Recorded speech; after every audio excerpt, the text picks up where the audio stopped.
Hey, Kerfuffle fans, welcome to our greatest and next episode with an amazing guest. Her name is Deb Whitcas, and she is out in California. But let me tell you something. She's a Philadelphia native, just like me.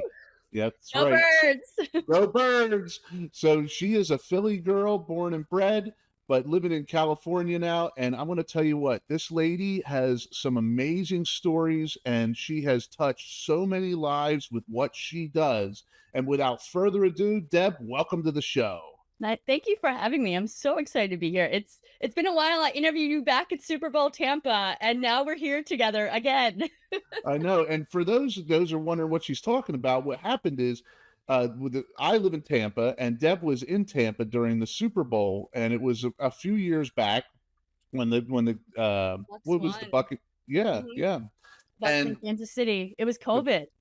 Yep, during COVID, and we ran into each other on the waterfront. And hmm Deb was out conducting interviews, and we just kind of hit it off right then and there. And she was a Philly girl, and Yep, we've stayed in touch ever since. absolutely. I had so much fun with that interview, and I also had so much fun being in Tampa and was there when the Bucks won, and the crowd went the city went nuts. Everybody else is on lockdown, and there's Tampa going crazy out in the streets. Like it was a really cool sight. And And it that's was when great to Tom meet Brady you. took the trophy and he threw it. Mhm. Remember, and everybody was like, "Oh, he threw the Lombardi Trophy over on a Across boat the to Gronk." boats. So funny. It feels like it was yesterday, yet it was 5 years ago, which I is know, crazy. Yeah, I know. Where's the time go? it's going fast. So Deb, now you're a Philly girl, born and bred, like we Yep, said at the beginning of the show, and diehard Eagles fans. So do die you think hard. that the Eagles are going to go all the way this year? I mean, we all hope so, right?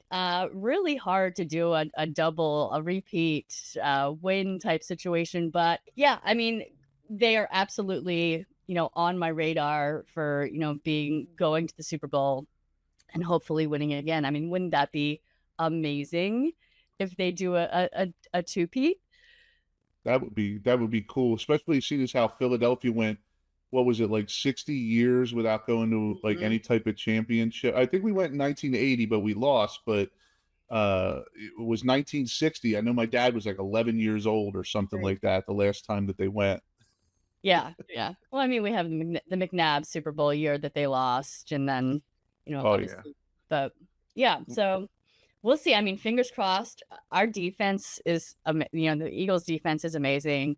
Our offense, when it clicks, and you're not going to find a better offense in the NFL. But So I, they have to click. You know what I mean? Yeah. And I yeah, think there's so been some hiccups, just a few.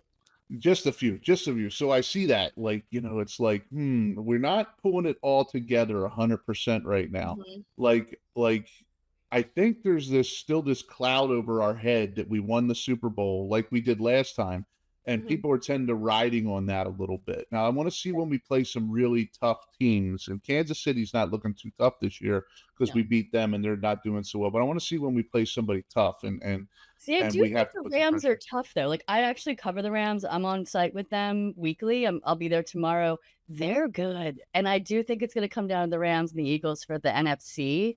The fact that we beat the Rams was a good thing. And honestly the Bucks, Baker Mayfield don't mess around. So, yeah, So I got to ask you then, being a diehard Philly fan, who is your favorite Eagle of all time? I think McNabb. I Okay. mean, McNabb, I also am a huge Brandon Graham fan. I love Brandon. I met Brandon's dad, Derek, actually, after the Eagles won the first Super Bowl in Minnesota. We were all out partying together, and we always kept in touch. So I spent a lot of time with, while Brandon was playing with, the Graham family too. I love his wife. I love the kids. I'd been invited into their suite to watch games in the past. So, and I just think Brandon was such glue in the locker room. And I understand him retiring, but I'm excited to see his career moving forward, and doing his podcast and being on Good Day Football as a co-host or someone. So yeah, I'm excited. I so yeah, I mean, I but Randall Cunningham, McNabb. I'm a quarterback girl when it comes down to it. So I'm an offense girl. But yeah, I mean, I think those are my two favorite or three favorite. You know, I I'm love that whole, like Brett Selleck, I love. I met him at Combine. He was very excited. He was eating a hot dog, and I was like, Brett, can I take a picture? You know, gotta love Nick Foles. Obviously, I mean, the list can just go on. my favorite that I ever saw play was Reggie White. Of course, him too. Yeah, Yeah, of course. everybody, every Eagles fan, you That gotta hits the love list Reggie. as well. And living in Florida, ironically, and I should actually shoot a video on this, where I used to live and where my mom lives now is right by where Jerome Brown was killed. And Oh, I've been to Jerome Brown's grave over okay. where he's buried with his nephew that was killed in the car accident with him. Mhm, And mhm. somebody went up there and put a Super Bowl championship license plate on his grave That's cool. over there. So, yeah, It's really cool. yeah, it's overgrown now, and nobody really goes to that. It's very sad. I'm Yeah. friends with like Heath Sherman, and sent him a picture and said, hey, maybe you could talk to some of your old teammates or something like that about maybe cleaning this up or something. Never heard nothing back, but that's not to say that they won't. It's just Right. it was something. So, You know, my dad actually played minors for the Phillies, so oh, we you know, did. yeah, I'm a baseball girl at heart. Oh, wow. Who did he play for? Like well, it would have been in the Reading Played Phillies at minors. that. Yeah, Yeah. yeah, he played minors. Wow. And it was before I was born, so I never saw him. I just saw pictures. Oh, wow. That's cool. I Mhm. didn't know that. Yeah, my That's dad was interesting. you know, pro. I guess that's considered pro, right? He I played softball. Like, I think he really wanted a boy, and he got a girl who loves sports, which is just the same. But yeah, my dad was out there all the time with me throwing. And Oh, wow. yeah, it was really fun. He, bought me a bunch of, bought me my first glove. We did the whole oil together. We had the sneaker polish. Like, we did it all. Um, and then my dad was also a professional bowler Oh, too. wow. He was a really good bowler as well. To be honest, there was one time in college where we just went to go have fun. He had came up to visit me. I went to Elizabethtown College, and we decided to go bowling. And at the time, he was in his 70s. I mean, probably late 70s in the time. And I was, what, 21? That man kicked my butt. Like, and I'm not bad. I mean, I'm not bad. I'm not nowhere near pro level, but I was still pretty good. But no, he was like in his late 70s and was like throwing the balls and so beat me. It was not even funny. Like, Wow. yeah, my dad That's was an athlete for sure. that's like, my father is a really good bowler. My dad actually has 300 games. Nice. That's Yeah. nice. And he gets agitated when I tell people, I said, yeah, ask my dad. He got a 300 game. And he'll say, no, it's 300 games. He's all bent out of shape. That's what everyone's like. Deb has an Emmy. I'm like, actually, I have two. So yeah, let's talk about these Emmys. You're a sports reporter. You're out on the sidelines. You're out with the people and stuff like that. And obviously, doing a lot of great things out in the LA area, well, around the country, really. But Yeah, totally. let's talk a little bit about your sports reporting and your Emmys and all the fun and meat and potato stuff. Sure. Well, so the Emmys actually are not for sports. Before I started into sports, I still actually do work in unscripted television. So, I started in TV when I was 12. I was on a little show called Dance Party USA, in Philadelphia. And then in college, I did another little dance show called MTV The Grind, and Okay. I was a dancer on that. And that kind of catapulted me into. I did stuff for my high school, which is so funny because, like, I went to Cherry Hill West and we had a TV station in our school, and I actually just got a bunch of the footage from the AV department. They're like uploading it, and I'm like, oh my god, I don't even recognize myself. I'm like 16. So, so yeah, I started there. Went to college for television, and was really lucky. When I graduated, I got an internship with the Jerry Springer Show, and that kind of catapulted my career. And now I've worked over probably 30 unscripted shows in 20 something years. I'm currently the co-executive producer for iCrime with Elizabeth Vargas, and I'm Okay. also the co-executive producer for Crime Expose with Nancy O'Dell. So I get to work with two amazing journalists, and I have an amazing team. Our creators, our showrunner Pam Covey, she's amazing. So I'm very lucky. Still in the unscripted world. But then I also do sports on the side. So I'm, currently a contributor with Sports Illustrated. I do high school on SI, so that's fun. I get to do a lot of high school coverage. The Rams do a lot of community events, so I get to cover those, and I get to report on, I get to interview the high school kids and the high school coaches, and have a good time with that. And also I focus a lot with Sports Illustrated on girls flag football, super up and coming, LA Olympics 2028. Excited for these women. I just covered, the Rams just did a girls flag jamboree. There was 3,000 women, 3,000 girls, high school girls that competed like 2 weeks ago on a Saturday. And it was so amazing to see all these women just having a great time and, talking with each other and learning from each other. And it was just a great experience. So yeah, so I do Sports Illustrated. Also have the Blonde Blitz, which is my own podcast. So it's basically a blitz of everything coming at you. We've got everything from headlines to hot takes from the week prior, games. We've got sports comedy. I bring on an interview every single week. This week we had Tyrone Poole, 2-time Super Bowl champion. Week before I had Miles Adams. He plays for the Detroit Lions. He's DE. And then, every week is an interview. Then we also have football design, football entertainment. I have a chef, Chef Virginia. She's amazing. She's actually Von Miller's personal chef. Okay. So she talks about, snacks and tailgates and how you can still have fun and be healthy at the tailgates. Mel, the clothing, she is a clothing designer who specializes in football. And she was on the show last night and just kind of showed some of her designs. Also have a segment on sports betting, a segment on fantasy sports. I have a card reader. She does the power deck. So she reads cards and says who she thinks is going to win the games. Oh, wow. That's cool. Yeah, it's really fun. And then Ben Troop, he's a former tight end for the Buccaneers and the Titans. He comes on and we do game picks. So it's a packed full hour of just everything NFL coming at you. So that's why I get, the Blonde Blitz. So that's really cool. I mean, and it, there's so much more to sports than just the game. I mean, granted, we all love the game, but getting to know your favorite player, getting to know their ins and outs, it's and realizing, we have this idea that professional athletes are like this, pedestal type of person, and in reality, they're just like you and I. They're human good people. Yeah. And that's what I liked on when I do the Blonde Blitz. That's what I like to bring out. I'm kind of the reporter who gets the story between the X's and O's, and I know my X's and O's. I know them really well. It's probably as good of as, if not more than the guys. But I also come from Unscripted, and I come from lifestyle. So I like to learn about what makes these guys tick.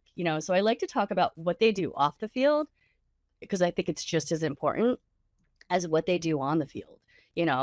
Like Tyrone now is coaching for Alabama, the girls flag football. Miles does a lot of as much charity as he can. And also he's a singer. Like, who would have known he plays the piano? Like, that's what he does in the off season. Like, you just don't know unless you ask, Like, so that's what I love. That's what I love. That's like Brent Selleck sells real estate. He's like a real estate agent or something. And wasn't there some out for the Eagles too? Yeah, that's one thing with the Eagles is they hire a lot of former players because Connor Barwin works for them and doesn't the punt returner, I forget his name, the little guy that used to play for New Orleans. I'm gonna loss the names. I know I get so many names are in my head at all times. but he's also a scout for them, and Brian Dawkins works for them as well. So It's kind of cool, and then you get to meet those guys. I know years ago, 2012, I worked on a movie, an independent movie called The North Star with Jeremiah Trotter. Okay. And Trot was a great guy. And I remember telling him I was a season ticket holder at the Eagles at the time. Yep. And I got this weird call from fan services.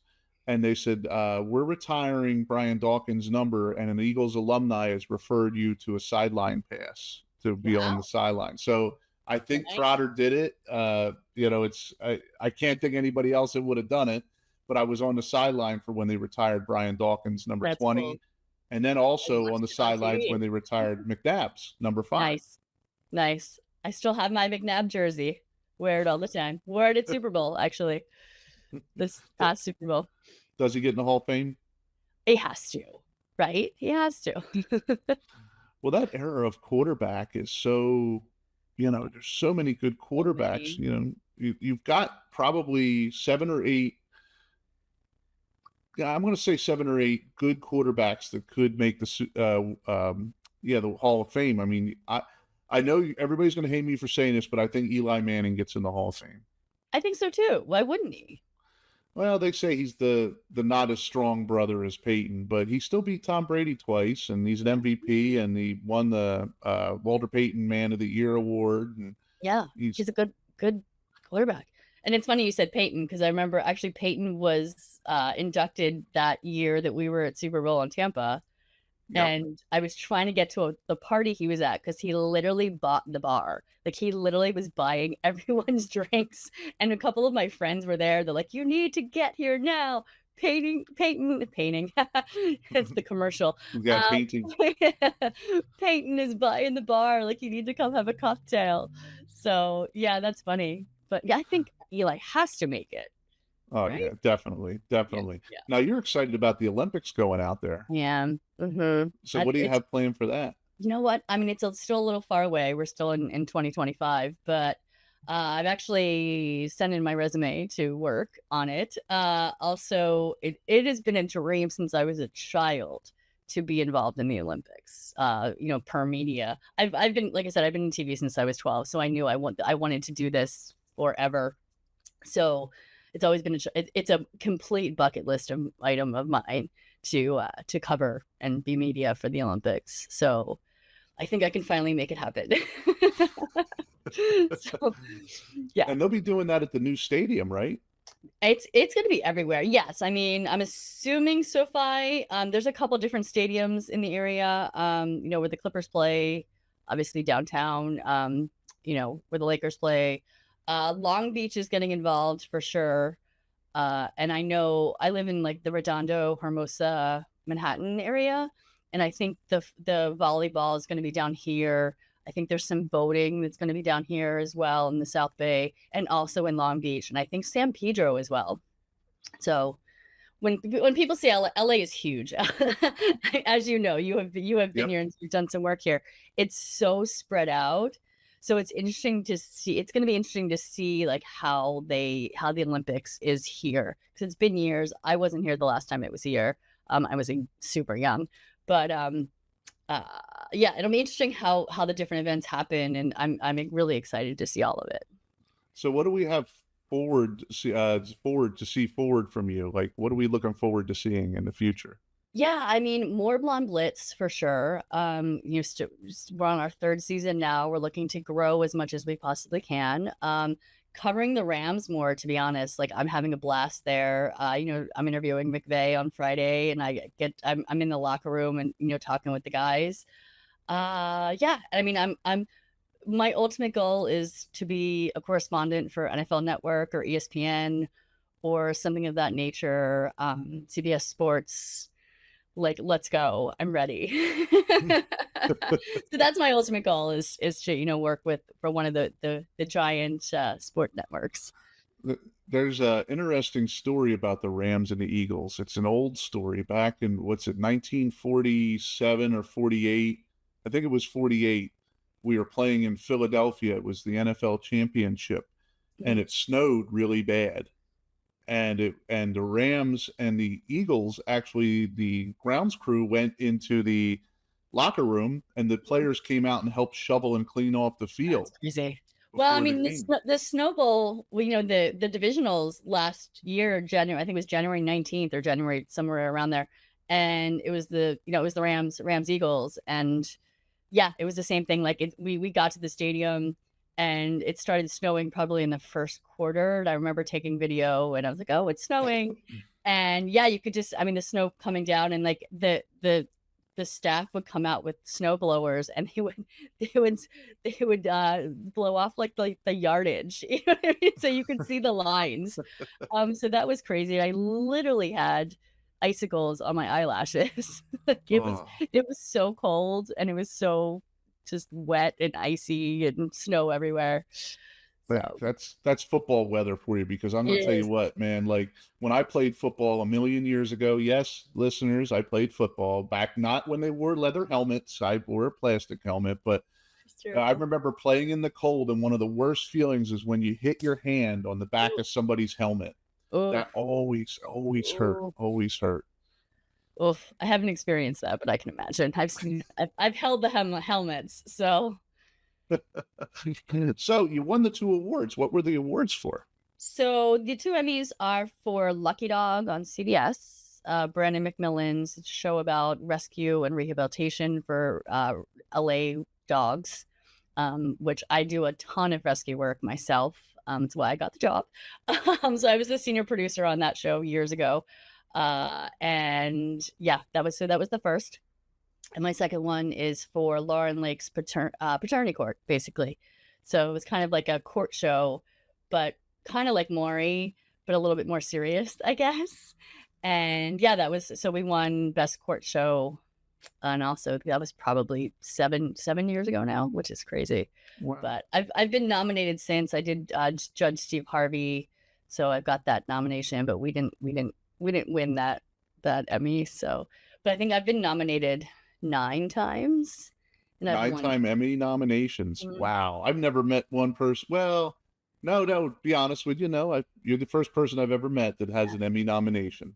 very lucky. So yeah, 9 nominations, 2 wins. I'm going for 3. So Oh, we'll see. wow. We'll see if Crime Expose or iCrime gets So, any so the points. animals, the Mhm. animals, you have a love for pets and I dogs. do. Do you see my face just light up? I do. I actually right now have 3 cats and a dog. Unfortunately, I did have 4 cats. My Gucci bear passed away, God, 2 weeks ago now. Actually just got a call from the vet that I have to go pick up her ashes, which I will cry my eyes out. But Gucci was 18. She was a Seal Point Himalayan. I have her sister, which is actually, she's right next to me. She's right over here. So yeah, I've so I have Gucci, Savannah, Olive, Tortellini, and then my dog is Cannoli. So I'm a South Jersey Italian girl. And my pets reflect that. So based off of the food names, are you missing Philly cheesesteaks out in Los Right. Angeles? Uh, you know what? We actually found a good one the other day. I had a chicken cheesesteak. We were in the valley. I forget why we were there. And we pulled up. I was like, I'm kind of hungry. And then it was like Philly cheesesteaks. Like, I was like, well, we'll see. And it wasn't bad. It wasn't like Philly, but they tried. And then I was like, oh, are the owners from Philly? They're like, no. I was like, oh, why are we here? But yeah, I mean, I really like, you know what I love? I love cheesesteak salads. I'm going to be honest. I don't really eat bread a lot.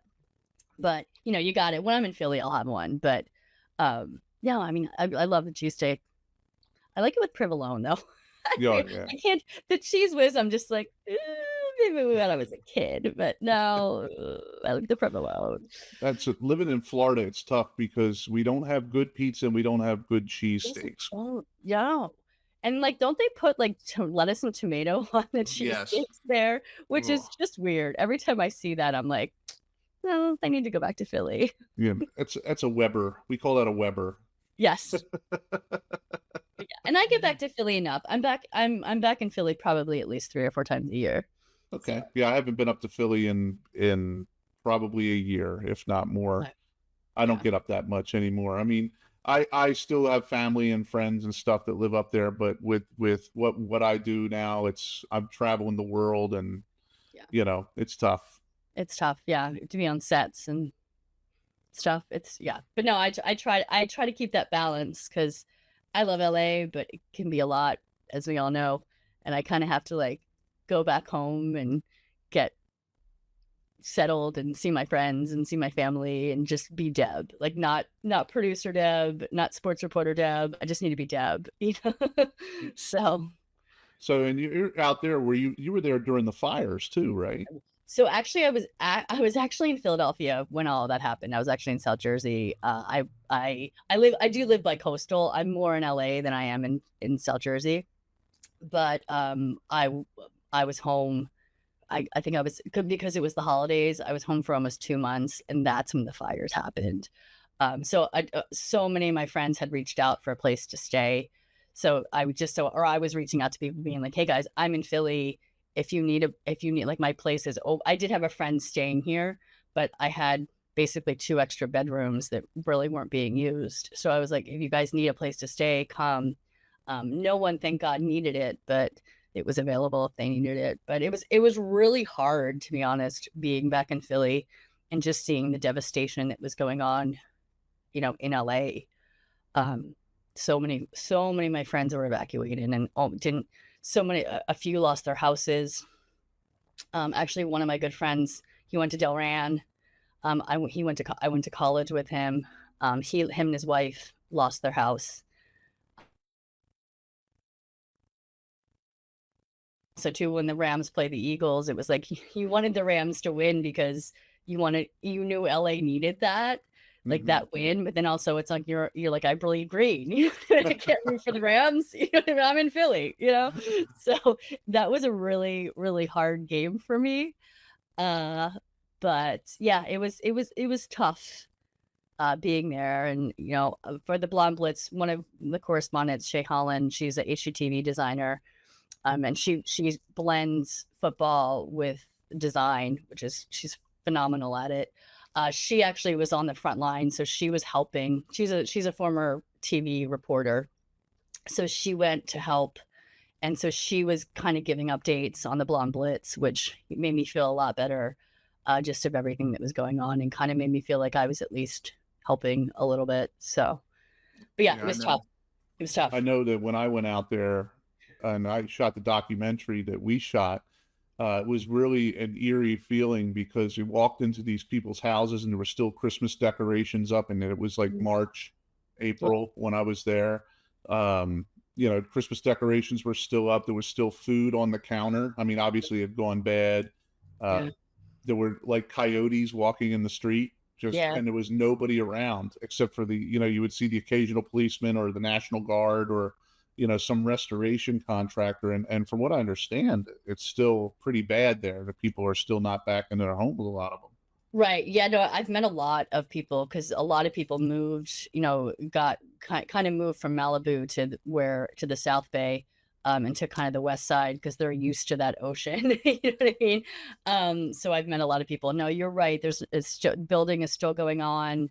It takes a while, and it was so many people were affected that it's just a slower process.